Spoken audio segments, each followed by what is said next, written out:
सिद्ध पुरुष का अहंकार, क्या अहम कभी पूरी तरह से नहीं जाएगा? कमल की पंखुड़ियां समय पर झड़ जाती हैं, लेकिन उनका निशान रह जाता है। इसी प्रकार जब मनुष्य ईश्वर का साक्षात्कार कर लेता है तो उसका अहंकार पूरी तरह नष्ट हो जाता है, पर उसका थोड़ा दाग रह जाता है। किंतु उस अहंकार से कोई अनिष्ट नहीं होता।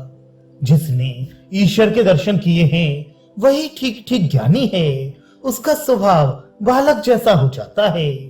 बालक के भी अलग व्यक्तित्व होता है, अस्मिता होती है, परंतु वस्तुतः वे केवल आकार मात्र है। बालकों का अहम बड़ों के अहम की तरह हानिकारक नहीं होता। कुछ महापुरुष सप्तम भूमि या समाधि की सर्वोच्च अवस्था में पहुंचकर भगवत बोध में विलीन हो जाने के बाद भी लोक कल्याण के लिए उस भूमि से उतर आते हैं। समाधि के बाद भी वे इच्छा पूर्वक विद्या का अहम रख देते हैं। ये अहम का आवास मात्र है। ये पानी पर खींची गई रेखा के समान होता है।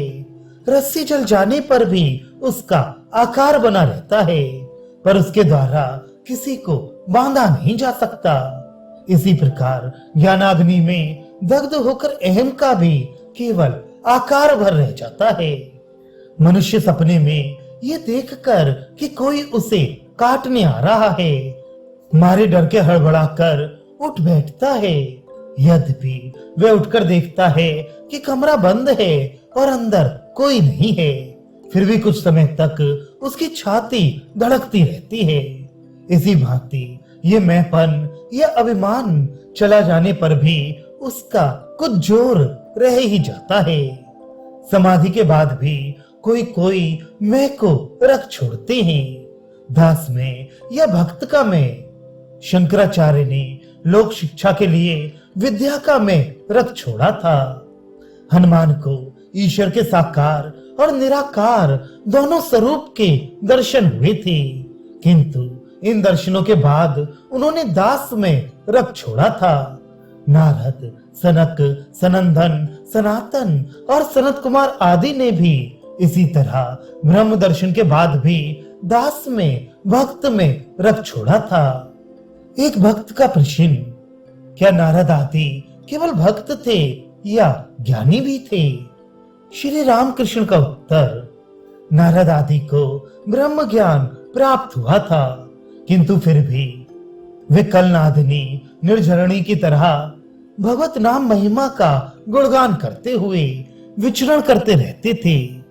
ब्रह्म में पूर्ण विलीन ना होकर अपने अलग अस्तित्व का मानो थोड़ा चिन्ह रख छोड़ा था।